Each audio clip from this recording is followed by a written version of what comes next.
wabarakatuh.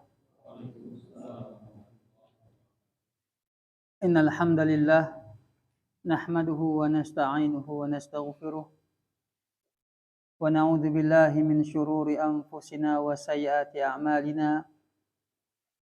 Man yahdihillahu fala mudilla lahu wa man yudlil fala hadiyalah. Wa asyhadu an la ilaha illallah wahdahu la syarika lah.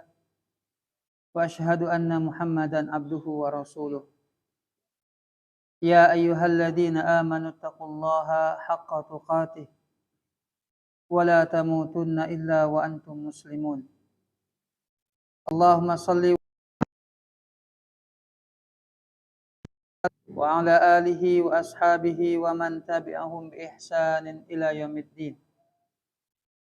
Ikhwani wa akhwati kaum muslimin dan muslimat rahimani wa rahmakumullah.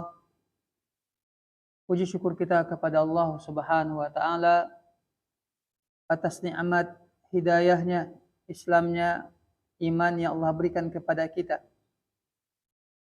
Allah Subhanahu wa taala memberikan hidayah ini kepada kita dengan cuma-cuma, tanpa kita meminta kepada Allah Subhanahu wa taala.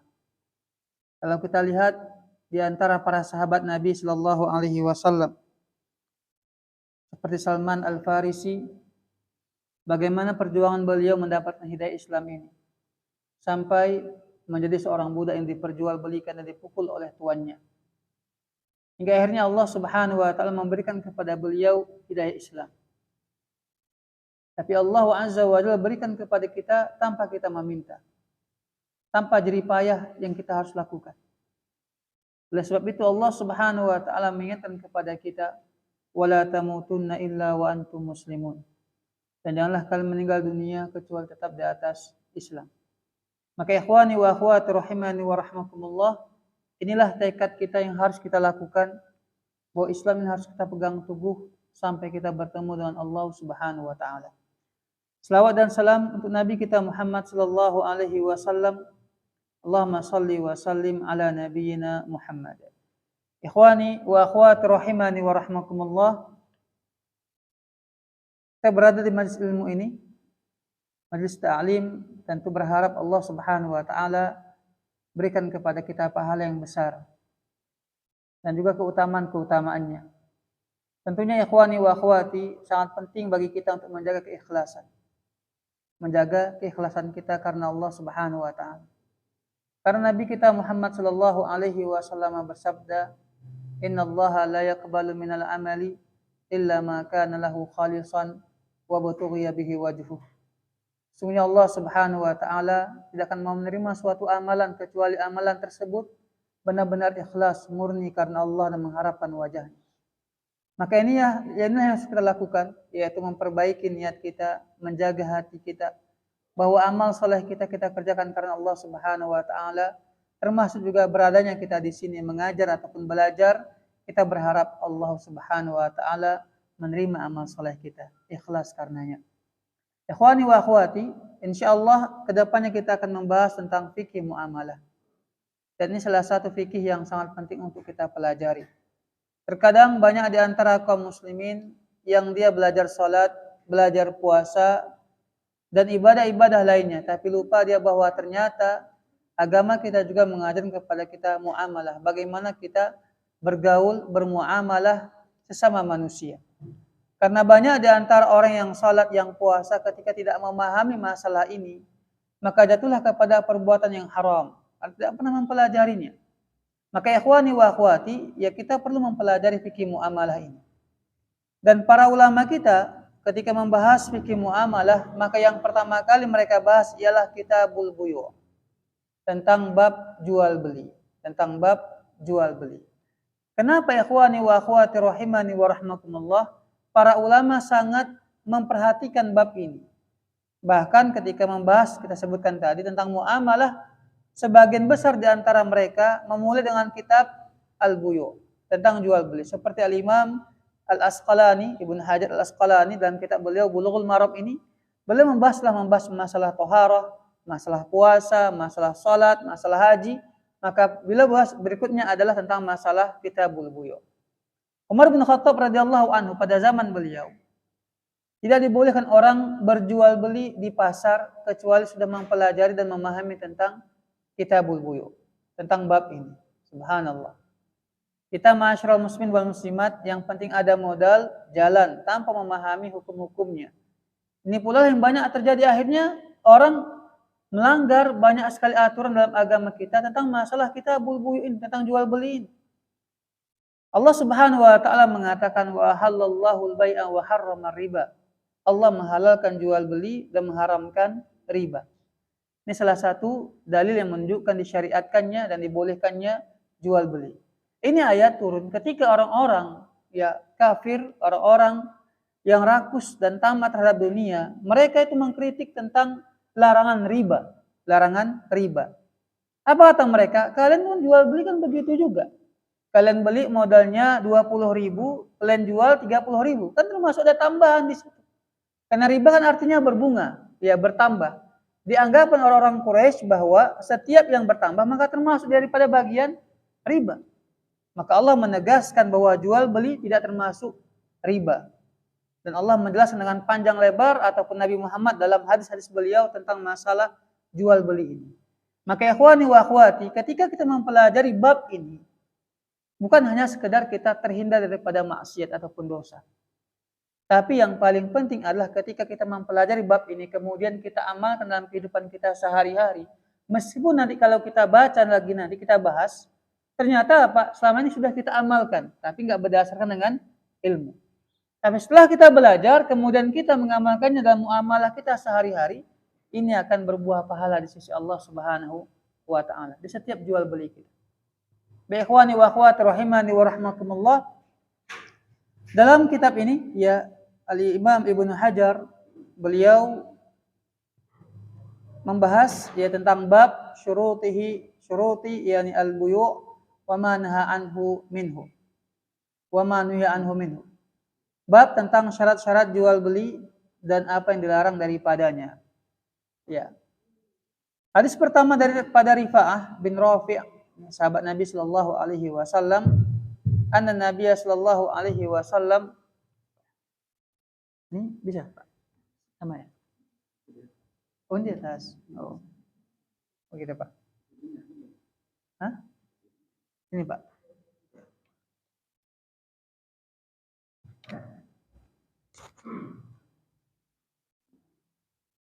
Bahwa Nabi Shallallahu Alaihi Wasallam ditanya tentang anna Nabi su'ilan ayil kasbi atiyab. Bahwa Nabi ditanya usaha apa yang paling baik. Nabi tanya usaha apa yang paling baik. Artinya pekerjaan apa yang paling baik. Menunjukkan bahwa atiyab di sini ialah mengandung kebaikan dan keberkahan. Itu maknanya. Maka Nabi Shallallahu Alaihi Wasallam bersabda, amalur rajuli biyadihi wa kullu bai'in mabrur. Rawahul Bazzar wa sahahu al-Hakim. Usaha yang terbaik ialah setiap pekerjaan seseorang dengan tangannya. Dia bekerja sendiri dengan tangannya. Entah itu ya dia menjangkol atau dia membuat sesuatu kemudian dia jual ataupun semisalnya. Yang penting apa? Dia bekerja dan tidak meminta-minta. Itu makna yang pertama. Yang kedua, wa kullu bai'in mabrur. Setiap jual beli yang mengandung kebaikan. Inilah ya sabda Nabi Shallallahu Alaihi Wasallam ketika beliau ditanya usaha apa yang paling baik. Maka Nabi mengatakan ialah usaha seseorang dengan tangannya sendiri. Artinya dia tidak meminta-minta. Menunjukkan bahwa kalau meminta-minta, mengharapkan belas kasihan orang lain itu bukanlah pekerjaan yang baik. Bukanlah pekerjaan yang baik. Yang baik ialah ketika orang banting tulang bekerja keras ya untuk menafkahi dirinya ataupun keluarganya. Inilah pekerjaan yang baik. Kemudian yang kedua, wa kullu bai'in mabrur. Setiap jual beli yang mengandung kebaikan. Ikhwani wa akhwati rahimani wa rahmakumullah. Sabda Nabi Shallallahu Alaihi Wasallam yang disebutkan, yang pertama tadi kita sebutkan apa itu atiyab, apa yang lebih baik. Ya ketika sahabat bertanya, apa usaha yang terbaik, yang lebih baik, maka Nabi mengatakan, ya makna daripada atiyab di sini, yang pertama amalan yang pekerjaan yang paling bagus, yang paling afdol. Yang kedua, yang banyak berkahnya dan halal untuk dimakan. Halal untuk dimakan. Ini makna daripada pertanyaan sahabat tentang usaha apa yang paling baik Maknanya adalah yang paling mulia, yang paling banyak berkahnya, dan paling halal untuk dimakan. Ini makna daripada pertanyaan sahabat kepada Nabi. Maka Nabi menjawab, ialah amalur rajuli biyadihi. Orang bekerja dengan tangannya sendiri. Jadi Pak, kita jangan sungkan-sungkan untuk bekerja, mencari nafkah, apapun pekerjaan kita. Ya mungkin pameh habis pesta orang, ada kenduri, kita kutip ya, botol-botol bekas begini, orang menganggap ya, hina kali begitu. Tapi kita usaha. Untuk apa? Daripada meminta-minta, daripada itu ya kita bekerja sendiri begitu. Meskipun dianggap orang sebagai pekerjaan yang hina, yang nggak baik begitu, nggak istilahnya nggak top lah kalau di masyarakat kita, nggak masalah. Tapi apa kata Nabi, pekerjaan tersebut di sisi Allah Subhanahu Wa Taala lebih banyak keberkahannya dan lebih halal untuk ya dimakan dibandingkan orang-orang yang meminta-minta sama orang lain atau dia dengan cara menipu, berjual beli dengan cara yang tidak benar, maka ini tentunya perbuatan yang haram, hilang keberkahannya. Kemudian wa kullu bai'in mabrur, ini dia syahid ya daripada yang kita pelajari tentang masalah babul buyu, kitab jual beli. Yaitu setiap jual beli yang mengandung kebaikan, artinya apa? Bebas daripada unsur penipuan. Bebas daripada unsur kezaliman. Maka itulah salah satu usaha yang terbaik di sisi Allah Subhanahu wa taala.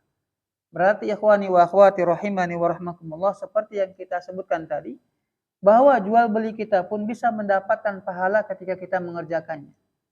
Apabila dalam jual beli tersebut tidak ada unsur penipuan, kebohongan. Ini sebagaimana dalam hadis lain juga Nabi ketika bersabda, al-bai'ani bil khiyar, orang yang jual beli itu ada pilihan. Malam yatafarraqu, selagi mereka tidak berpisah. Kalau seandainya mereka jujur dalam jual beli mereka, si penjual jujur, pembeli juga jujur, maka dua-duanya mendapatkan keberkahan dari jual beli tersebut. Ada keberkahannya. Nah sebaliknya kalau seandainya mereka berbohong, berdusta, maka dua-duanya hilang keberkahannya. Hilang keberkahannya. Terkadang ikhwani wa akhwat rahimani wa rahmakumullah, kita hanya seuzon kepada pedagang. Wah dinaikkannya harganya nih. Oh nipu dia, barang nggak bagus kan begitu. Tapi terkadang kita juga pembeli sering berbohong. Seginilah Pak ya, cuma segini uangku, nggak ada ongkosku lagi. Padahal masih ada di dompetnya. Ini salah satu bentuk kebohongan si pembeli kepada si penjual. Sama-sama kalau berdua nih, ya satu sama lainnya berbohong, atau salah satunya berbohong, hilang keberkahan jual beli kita.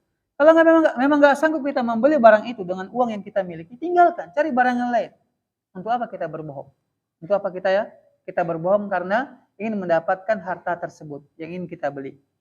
Ikhwani wa akhwati rahimani wa rahmakumullah, ini hadis yang pertama pada bab ini yang menunjukkan bahwa jual beli yang mengandung unsur kebaikan itu akan mengantarkan kita kepada keberkahan dan juga termasuk usaha yang mulia di sisi Allah Subhanahu wa taala.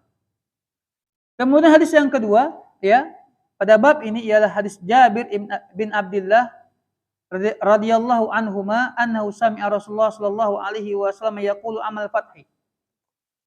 Jabir bin Abdullah mengatakan bahwa beliau mendengar Rasulullah sallallahu alaihi wasallam bersabda pada waktu tahun ya pembebasan kota Mekah pada tahun 8 Hijriah. Ya, ketika Nabi sallallahu alaihi wasallam berhasil membebaskan kota Mekah daripada kesyirikan. Dan korban jiwa waktu itu hanyalah beberapa orang, itu pun karena mereka melawan ataupun banditnya peperangan, ya.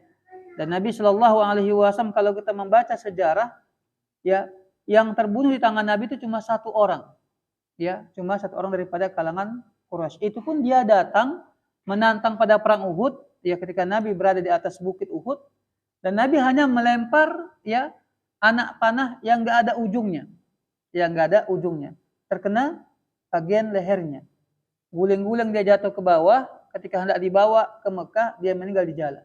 Ya, lukanya hanya kecil. Tapi karena mukjizat Nabi Shallallahu Alaihi Wasallam, maka orang tersebut ya, dia tewas. Sampai sebelum dia meninggal, dia mengatakan, kalau seandainya Muhammad meludahi mukaku, pasti aku akan mati. Ya, itu kata dia sebelum dia meninggal dunia. Baik, ikhwani wa akhwati rahimani wa rahmakumullah. Ketika Fathu Mekah, banyak sekali pelajaran yang penting dapat kita pelajari, termasuk ketawaduan Nabi Shallallahu Alaihi Wasallam. Kita tahu bagaimana Nabi ketika di Mekah disiksa, disakiti, dihina, dituduh, difitnah. Itu Nabi Shallallahu Alaihi Wasallam sampai-sampai beliau diusir dari Mekah hingga hijrah ke Madinah. Tapi ketika Nabi Shallallahu Alaihi Wasallam berhasil membebaskan kota Mekah, orang-orang Quraisy ketakutan. Ini takutnya Nabi Muhammad akan balas dendam.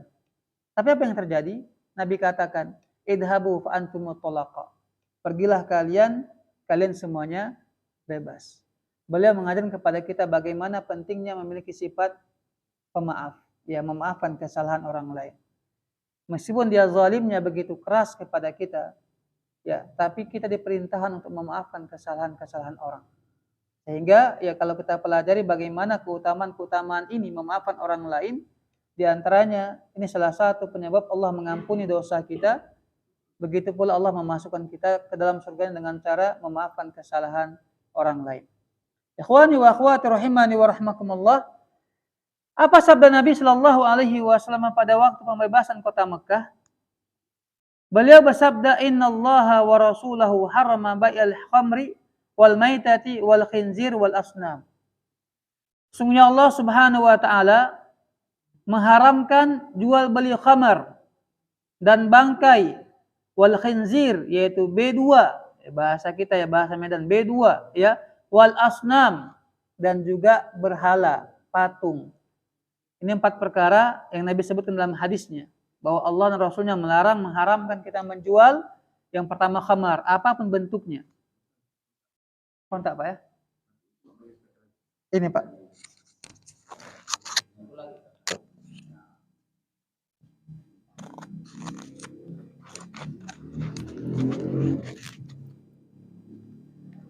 Sesungguhnya Allah Subhanahu wa taala mengharamkan pertama khamar, ya. Khamar ini dengan berbagai bentuknya ataupun jenisnya. Kalau pada zaman Nabi, ya cuma sekedar minuman seperti kurma yang difermentasikan hingga menjadi khamar ataupun anggur dan semisalnya. Kalau zaman sekarang bagaimana? Segala jenis makanan ataupun minuman ataupun benda yang bisa menghilangkan akal manusia, menutup akal manusia, maka termasuk daripada bagian khamar. Maka narkoba apapun jenisnya, sabu-sabu, ganja, ekstasi dan semisalnya termasuk daripada bagian khamar. Maka mengkonsumsinya termasuk dosa besar, begitu pula menjualnya termasuk dosa besar, dan Nabi mengharamkannya. Dan Nabi mengharamkan menjual beli bangkai. Jual beli bangkai. Apa itu bangkai? Bangkai ialah setiap hewan yang mati tanpa disembelih. Yang mati tanpa disembelih. Nah, ikhwani wa akhwati, ini hati-hati. Sebagian pedagang, terutama pedagang ayam, umpamanya ya, karena nggak mau rugi dia, ketika dia beternak ayam, mati ayamnya karena sakit. Apa yang terjadi? Sudah mati ayamnya, pura-pura dia potong lehernya, kemudian dia jual ke pasar. Ya, dia jual ke pasar. Kan belum busuk katanya. Bukan masalah busuk atau tidaknya. Tapi ini hewan haram dimakan karena tidak disembelih dengan nama Allah Subhanahu wa taala. Jadi harusnya bagaimana? Dibuang, dikubur, kan begitu. Bukan malah diperjualbelikan kepada orang lain. Nah, kemudian itu namanya bangkai. Nah, bagaimana dengan ikan yang busuk atau BS kalau bahasa orang? Ikan, sebagaimana kita tahu, kalau kita bahas tentang masalah fikih, ketika Nabi ditanya tentang masalah air laut, apa kata Nabi? Airnya suci, bangkainya juga halal. Ya, maka ikan itu, ya meskipun dia sudah busuk aromanya, tetap boleh untuk dimakan, halal untuk dimakan. Tapi siapa yang mau kan begitu? Tapi kalau kita pelajari ikan asin sebenarnya adalah ikan busuk, ya, yang dikeringkan dan dimasak dan dimakan, digoreng kan begitu. Tapi dia halal, ya. Jadi setiap hewan laut, ikan dan semisalnya merupakan hewan yang halal untuk dimakan. Berbeda dengan selain hewan laut seperti ayam, kambing dan semisalnya. Kalau dia sudah mati, maka dia termasuk daripada bangkai. Meskipun hanya beberapa detik yang lalu dia mati. Termasuk bangkai. Wal khinzir begitu pula, ya, B2 jelas ini haram, ya. Wal asnam dan juga berhala. Ini hati-hati teman-teman sekalian, ikhwani wa akhwati, orang-orang yang memiliki profesi membuat patung-patung, ya. Patung salah satu yang diharamkan dalam agama kita. Dan Nabi menyebutkan bahwa di antara orang yang akan berat siksaannya di hari kiamat ialah orang yang membuat patung atau membuat gambar. Kelak pada hari kiamat disuruh kepada mereka untuk hidupkan itu yang kau buat, ya. Dan asnam atau berhala salah satu benda yang diharamkan kita untuk menjualnya atau membelinya. Faqila, maka ada yang bertanya, ya Rasulullah, ara'aita syuhumal maitah? Ya Rasulullah, bagaimana pendapatmu dengan ya lemak bangkai? Jadi bangkai itu terkadang ya mereka itu sebagian waktu zaman dahulu mereka larutkan hingga seperti menjadi minyak dia. Yang mereka gunakan untuk ya lampu, mereka gunakan untuk ya mengecat atau mengolesi sampan-sampan mereka supaya awet kayunya, atau mereka gunakan untuk kulit ya supaya kulitnya menjadi lebih lembut dan tidak kering. Itu pada zaman dahulu. Ya. Maka Nabi Shallallahu alaihi wasallam bersabda, la huwa haram. Sama saja itu merupakan haram. Ya. Jadi yang mereka jual bukanlah bangkainya, tapi lemaknya yang mereka larutkan menjadi cair, kemudian mereka jual belikan karena ada manfaatnya di situ. Ya, ada manfaatnya menurut mereka. Maka Nabi Shallallahu alaihi wasallam menegaskan sama saja itu merupakan perbuatan yang haram, termasuk yang haram. Dan Nabi Shallallahu alaihi wasallam bersabda, qatalallahu al-yahud. Allah memerangi orang-orang Yahudi. Kenapa? Innallaha lamma harrama alaihim syuhumaha jamaluh thumma ba'u fa akalu samanahu muttafaqun alaih. Orang-orang Yahudi itu kata Nabi Shallallahu alaihi wasallam ketika Allah mengharamkan kepada mereka lemak-lemak bangkai. Apa yang mereka lakukan? Ya. Yang mereka lakukan ialah mereka pertama cairkan. Kemudian mereka jual dan mereka memakan hasil daripada penjualannya. Ikhwani wa akhwati rahimani wa rahmakumullah. Hadis yang akhir ini, konteksnya ini ataupun nas yang kita baca terakhir ini menunjukkan bahwa ada sebuah kaidah, setiap sesuatu yang haram dikonsumsi, dimakan, baik itu hewan ataupun itu ya berupa benda, makanan, air ataupun cairan, maka haram pula lah dia untuk diperjualbelikan. Ada orang umpamanya nggak makan B2, kenapa? Tahu dia haram, tapi dia pelihara. Tujuannya apa? Untuk dijual karena pasarnya bagus di pasar umpamanya.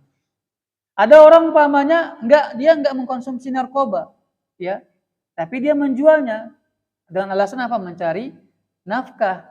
Sama saja hukumnya adalah haram, ya. Maka di sini ikhwani wa akhwati rahimani wa rahmakumullah, dapatlah kita mengambil kesimpulan setiap jual beli kita, apa yang kita jual. Kalau dia benda-benda yang dihalalkan, silahkan kita jual belikan, gak ada masalah. Tapi kalau dia benda-benda yang haram secara syariat, maka janganlah kita menjual belinya.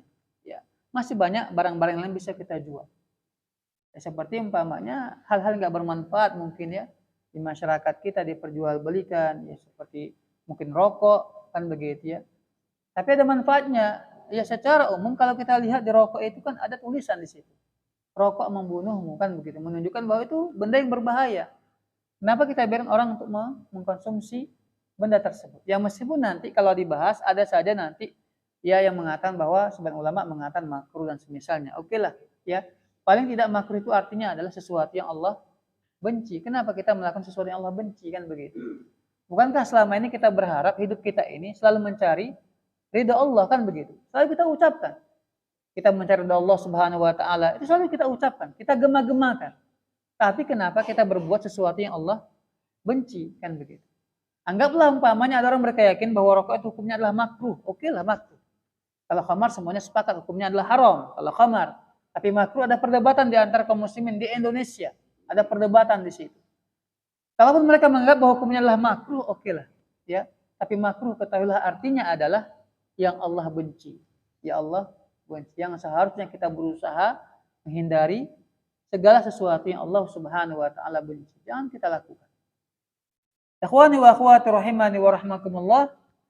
Dan banyak lagi sebenarnya ya contoh-contoh yang kalau kita praktekkan hadis ini di bab ataupun di praktek ya jual beli kita ketika di pasar ataupun jual beli ya secara umum ataupun ketika sesama teman kita, karena kita bukan pedagang khusus umpamanya ya, maka hal-hal yang seperti terkadang dilalaikan oleh sebagian kaum muslim, dilalaikan ya, termasuk menjual beli barang-barang yang haram ya begitu mudah diperjualbelikan ya, termasuk khamar. Kita lihat ya bagaimana sebagian kaum muslimin tak memahami tentang ya larangan keras dalam agama kita masalah khamar, ya masalah khamar. Bahkan Nabi mengatakan bahwa khamar itu dilaknat 10 perkara. Khamar itu Allah laknat dalam 10 perkara. Khamarnya sendiri Allah laknat, kemudian pembuatnya Allah laknat, kemudian pengantarnya juga Allah laknat, orang yang minta dibuatkan meskipun dia enggak mengkonsumsinya Allah laknat, pengkonsumsinya yang meminumnya Allah laknat, orang yang menjualnya, bahkan kurirnya pun Allah laknat.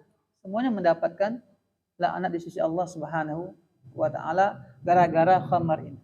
Ya. Baik ikhwani wa akhwati rahimani wa rahmakumullah, ini hadis yang kedua ya tentang segala sesuatu yang Allah Subhanahu wa taala haramkan kita mengkonsumsinya atau memakainya, haram pula untuk diperjualbelikan. Ya, enggak boleh diperjualbelikan. Baik, sekarang pertanyaannya begini.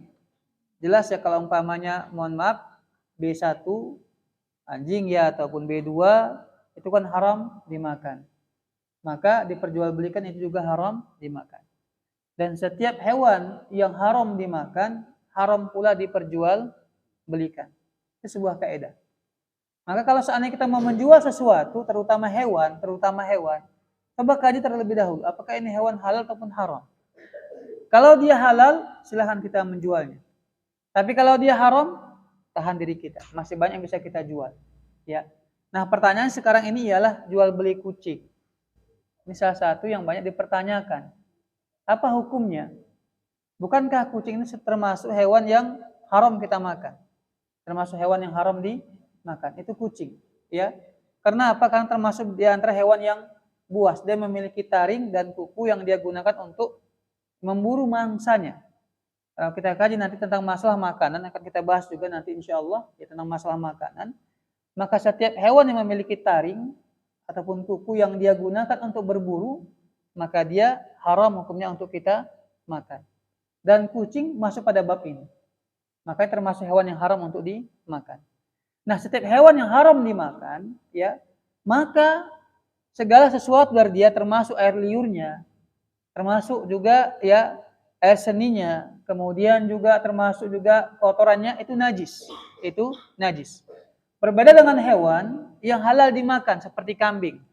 Air seninya, begitu pula air liurnya ataupun ya kotornya tidak najis, ya. Tidak najis. Pahami beda antara tidak najis dengan kotor. Dia kotor iya, tapi secara hukum dia tidak najis. Artinya ketika orang terpijak lagi kerja nih, membersihkan kambingnya, terpijak sama dia umpamanya kotoran kambing, ya sudah enggak masalah.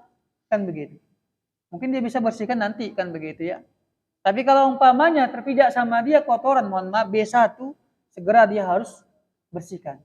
Baik dengan cara dia gesek di tanah supaya hilang bekasnya, kemudian dia menggunakan air silahkan. Tapi harus segera dibersihkan, itulah najis. Jangan dibiarkan lama di tubuh kita atau di pakaian kita, jangan dibiarkan. Itulah najis, ya. Nah, seperti kita sebutkan tadi bahwa hewan yang haram dimakan, maka kotorannya, air liurnya itu merupakan najis. Seperti ya B1 kalau dia menjilati bejana kita, wajib kita bersihkan menggunakan tanah. Kan begitu. Menggunakan tanah. Kalau dia ya menjilati pakaian kita, bersihkan dengan air, dengan sabun silahkan. Tapi kalau bejana kita yang dia jilati, wajib menggunakan tanah ketika membersihkannya. Nah, bagaimana dengan kucing? Kan begitu. Adapun kucing, Nabi Shallallahu alaihi wasallam memberikan rukhsah, keringanan. Allah berikan, Nabi berikan keringanan. Ketika Nabi ditanya tentang masalah kucing yang terkadang dia menjilati air kita yang ada di ember, menjilati bekas makanan kita yang ada di piring atau gelas kita digunakan untuk minum dia, apakah termasuk najis? Maka Nabi mengatakan bahwa adapun kucing, dia termasuk hewan yang selalu berlalu lalang di antara kalian, keluar masuk rumah kita. Maka Nabi memberikan rukhsah, keringanan kepada kita bahwa air liurnya kucing tidaklah najis. Ya, maka boleh umpamanya seandainya dia menjilati pakaian kita, ya sudah nggak masalah. Lagi sholat kita ya melendot-lendot jadi sarung kita, jilatnya kaki kita atau sarung kita, ya nggak masalah, bukan termasuk najis. Tapi air seninya, kotoran dia termasuk najis yang harus dibersihkan. Nah, oleh sebab itu di sinilah para ulama berbeda pendapat tentang masalah jual beli kucing. Ya, jual beli kucing. Karena ini kucing memiliki rukhsah dari Nabi Shallallahu alaihi wasallam, keringanan, ya. Ada keringanannya bahwa dia air liur tidak termasuk najis. Air liurnya enggak najis. Maka sebagian ulama mengatakan bahwa dia termasuk hewan yang boleh ya diperjualbelikan. Diperjualbelikan.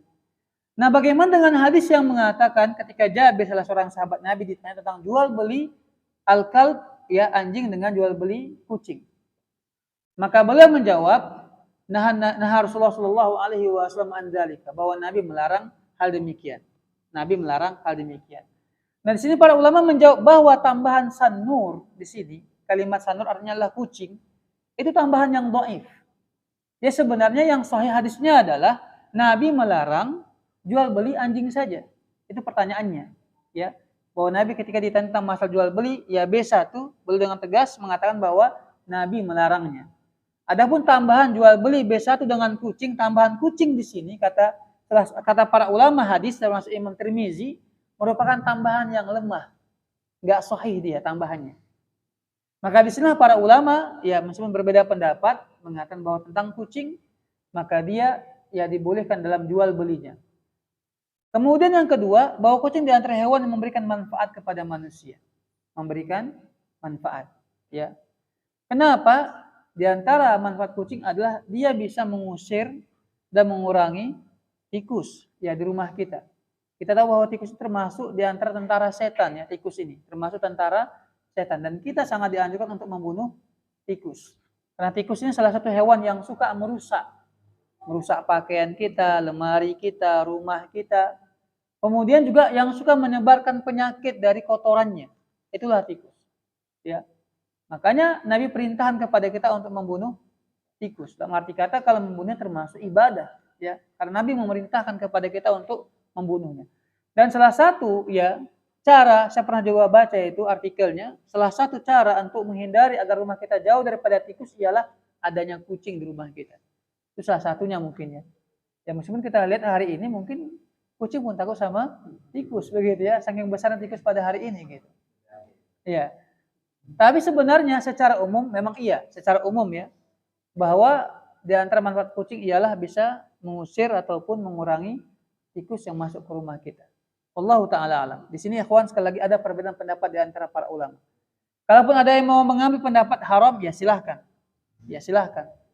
Tapi kalau ada yang mau mengambil pendapat bahwa dia boleh, silahkan. Ini juga di antara kalau antum baca fatwa para ulama termasuk Syekh Utsaimin ya, beliau juga menjelaskan bahwa memang ada perbedaan pendapat di antara para ulama.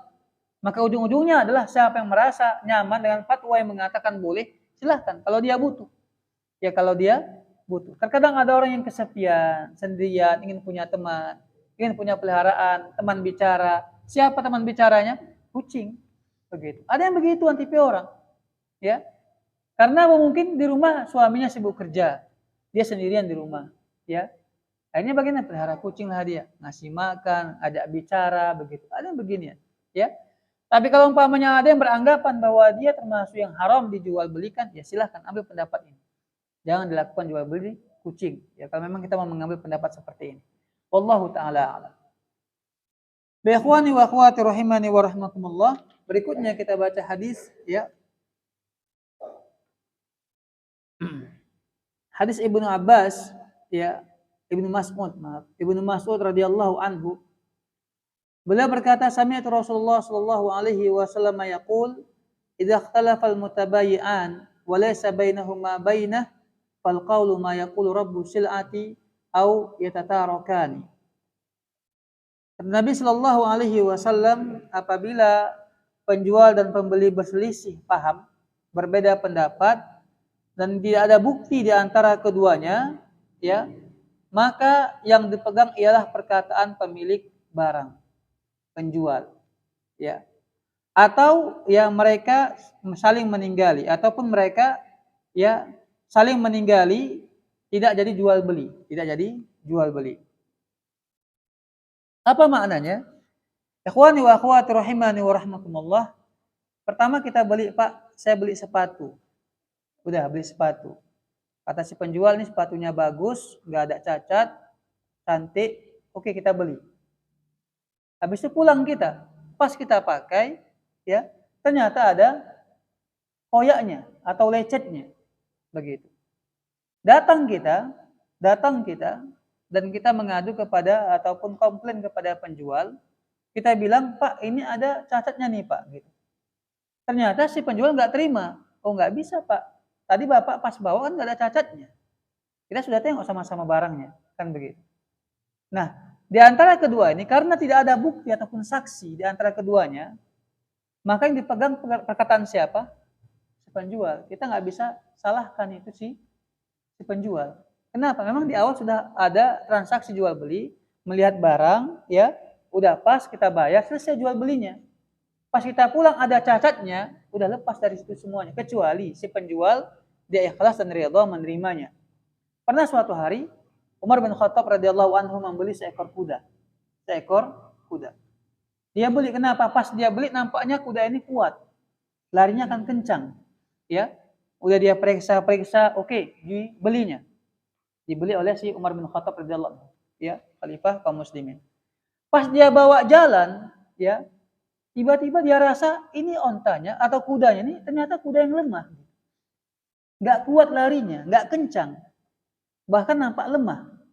Pergilah dia balik ke penjual tersebut komplain. Apa kata si penjual? Wahai Umar, ketika engkau di sini, engkau dapati bahwa ini kudanya kuat. Ya, gagah. Nah, kalau begitu, kembalikan dia seperti semula. Kembalikan seperti semula. Akhirnya bagaimana? Umar mengalah dan beliau menyatakan bahwa si penjual itu orang yang benar. Ya, orang yang benar. Maka di sini ikhwani wa akhwati rahimani wa rahmakumullah, ya. Salah satu dari jual beli ialah harus adanya itu bukti. Kalau kita mau komplain harus ada bukti. Tidak bisa kita memaksa ketika sudah membeli barang tadi, kemudian kita memaksa ketika nggak cocok sama kita balikkan. Wajib si penjual untuk mengembalikan uang kita, nggak bisa. Ya. Apa masalahnya? Di mana kesalahannya? Di mana cacatnya? Kan begitu. Karena ketika kita membelinya, kita sudah sepakat dan setuju. Ya, nggak bisa lagi kita komplain untuk itu. Nah, di sini pula lah kita punya hak kalau kita penjual umpamanya. Penjual, ada orang beli barang, sudah dia lihat-lihat, kita pun nggak ada bohong di situ. Ya, tiba-tiba datang lagi setelah dia beli. Datang dia bilang apa? Oh, ini nggak bagus, Pak. Ini rusak begitu. Kita berhak untuk menolak komplain dia. Karena di awal kita sudah transaksi, sudah ya jual beli dan Anda sudah mau memeriksa semuanya. Dan kita sepakat sudah dibayar, udah selesai transaksi kita.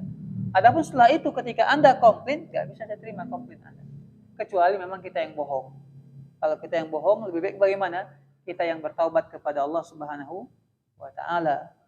Karena kalau tidak berkah usaha kita itu nanti. Terkadang ikhwani wa akhwati, nggak bisa kita pungkiri, nggak ada orang yang mau rugi, ikhwan.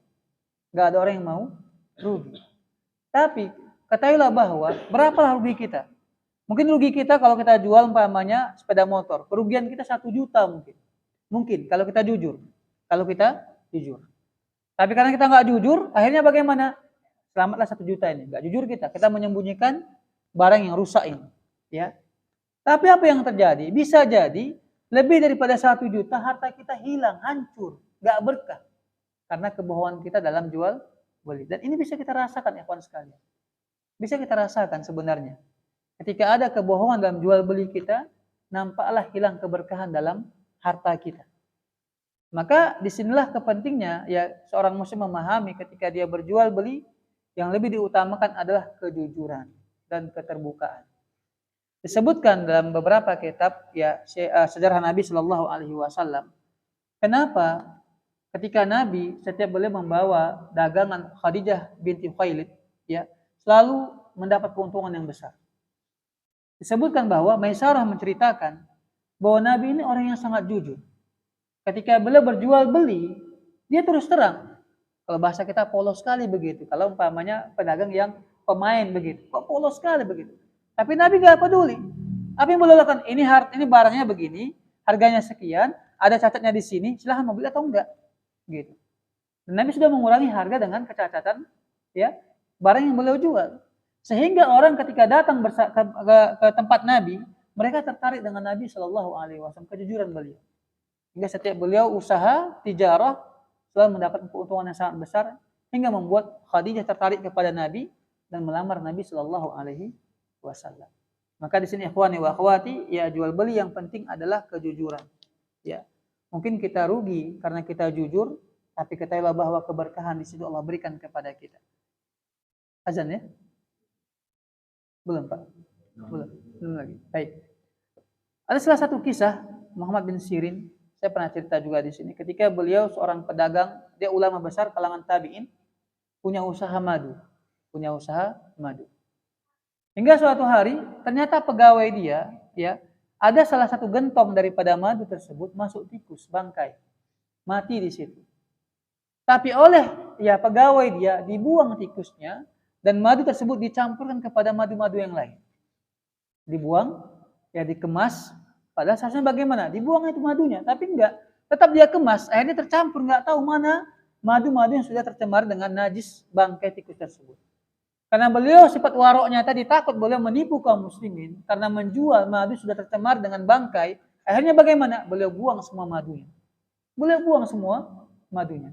Hingga membuat beliau bangkrut ketika itu dan masuk penjara. Karena banyak hutang nggak bisa beliau lunasi. Namanya sifat warok. Beliau nggak peduli rugi, ya beliau nggak peduli itu bangkrut nggak peduli. Kenapa? Asalkan jangan sampai menipu kaum muslimin. Tapi hari ini bagaimana? Allah angkat derajat beliau. Karena kejujurannya, karena kealimannya, kewaroannya, karena Allah Subhanahu wa taala. Baik ikhwani wa akhwat, ini mungkin tema kita, semoga bermanfaat. Mungkin ada sekitar beberapa menit. Kalau ada pertanyaan silahkan tanyakan. Wallahu taala. Ya, silakan. Ya. Coba dulu. Itu gimana itu? Terus nanti setelah ditimbang sama penjual itu kalau kita beli 5 kilo atau berapa kilo dia kasih bonus gitu. Itu gimana? Baik. Kaum muslimin dan muslimat, jual beli ini yang paling utama adalah antarodin. Harus sama-sama ridho, sama-sama ikhlas. Yang tidak melanggar syariat ya. Jangan pula nanti kalau begitu Ustaz, orang yang riba pun sama-sama ikhlas. Berarti boleh? Bukan. Riba pada asalnya adalah hukumnya haram. Nggak bisa. Ridho nggak ridho sama-sama haram. Itu riba.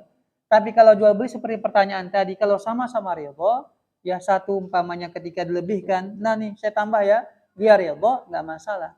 Begitu pula kita datang, dia jual buah, kalau dia perbolehkan untuk kita mencicipnya satu, maka cuma makanlah satu. Jangan minta lagi lebih begitu. 3 boleh, 4 boleh. Ini namanya ya orang yang memang dasar untuk kepentingan dia begitu. Tapi kalau saya pribadi ketika mencicipi kita sebenarnya kalau jeruk umpamanya, apa yang kita cicipi? Cukup satu satu ini ya, tuas saja begitu. Manis atau tidak kan begitu. Kalau saya pribadi, setelah saya cicipi, saya masuk ke dalam timbangan. Sehingga yang kita makan hanyalah satu tuas saja, begitu. Itu yang berkurang, begitu. Karena tujuan kita hanya sekedar mencicipi. Siapapun ikhwani wa akhwati nggak akan pernah mau rugi, dia nggak akan pernah mau rugi. Termasuklah pedagang tersebut. Kita saja juga begitu. Kalau pedagang kita nggak akan mau merugi kita. Tapi kenapa kita mau merugikan orang lain? Kan begitu. Rela merugikan orang lain. Ya sudah. Untuk sifat warak kita dan takut kepada Allah Subhanahu wa taala, ya kita cicipi untuk mengetahui benar enggak manis ataupun tidak. Kalau manis kita beli, kan begitu.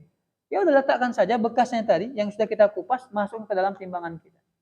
Sehingga ya memang tujuan kita mencicipi bukanlah sekedar untuk makan, tapi untuk mengetahui kebenaran manis ataupun tidak manisnya. Intinya adalah kalau dia ikhlas dan ridha, dia perbolehkan kita, maka silahkan kita mencicipinya. Atau dia tambahkan pamannya, ya maka kita terima, alhamdulillah. Tapi jangan pula kita memaksa. Saya tambah Pak ya, 5 biji ya, kita paksa gitu. Alah pelit kali Bapak ini gitu. Masuk juga, nggak boleh kawan sekalian. Ya meskipun muka si pembeli udah nggak apa-apalah. Tapi sebenarnya dia tidak ikhlas itu sebenarnya. Dan gara-gara 5 biji ini masuk ke perut kita ya kawan, khawatirnya doa kita tidak Allah kabulkan. Ya gara-gara 5 butir saja atau 5 biji ini. Apalah ini nggak mengenyangkan kita. Lebih baik bagaimana tinggalkan. Ya, lebih baik tinggalkan. Wallahu taala alam. Masuk waktu azan, Pak? Sudah, Pak? Belum. Baik, kalau ada yang mau bertanya silahkan. Iya, silahkan. Bismillah.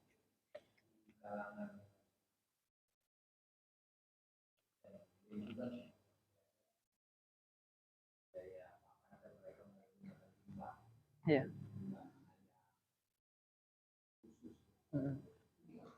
Baik. Masyarul muslimin wal muslimat rahimani wa rahmakumullah. Jadi kalau kita memberikan makan bangkai kepada hewan ternak kita umpamanya ya, seperti tadi ya Pak, lele dan semisalnya Pak, apakah boleh? Enggak masalah Pak. Ya. Limbah jual beli bangkainya. Iya. Nggak boleh Pak berarti. Iya, itu nggak boleh. Kalau dikasih nggak masalah Pak. Ya benar Pak, saya nggak nangkap pas tentang jual belinya tadi. Ya. Jadi kalau kita umpamanya, ya tadi umpamanya banyak nih hewan yang mati daripada nggak dimanfaatkan, akhirnya jual sama peternak ayam, peternak apa namanya, ikan misalnya. Nah jual beli bangkai ini menjadi haram, tidak boleh, begitu Pak. Jadi bagaimana? Udah ikhlaskan, kasih ke orang, gitu. Menjadi sebuah pahala di sisi Allah Subhanahu Wa Taala. Ikhwan sekalian, kita yang terkadang ya jangan memikirkan tentang dunia saja begitu, hanya duit yang kita pikirkan. Cobalah, contoh nih, kita punya kotak di rumah kita umpamanya, ada 2 ataupun 3, kita jual berapa dapat itu kalau kita jual? Paling 3.000, 4.000 kan begitu. Tapi kalau kita kasih kepada tukang butut yang mungkin membutuhkan untuk nafkah keluarganya, berbuah pahala bagi kita. Dan 3.000 bagi kita untuk beli apa coba? 3.000 ini. Sama seperti tadi, umpamanya bangkai mati hewan ternak yang kita ternak ini. Berapalah yang kita jual? Berapalah dapatnya? Paling 50 ataupun 100. Berapalah itu begitu. Tapi kalau kita berikan untuk dia, untuk hewan ternaknya, kan begitu, menjadi nafkah bagi dia, kita mendapat pahala di situ. Begitu. Wallahu taala alam. Baik, kita cukupkan sampai di sini. Wassallallahu wasallam ala nabiyina Muhammad wa ala alihi wa sahbihi ajma'in. Subhanakallahumma bihamdika asyhadu an la ilaha illa anta astaghfiruka wa atubu ilaik. Wassalamualaikum warahmatullahi wabarakatuh.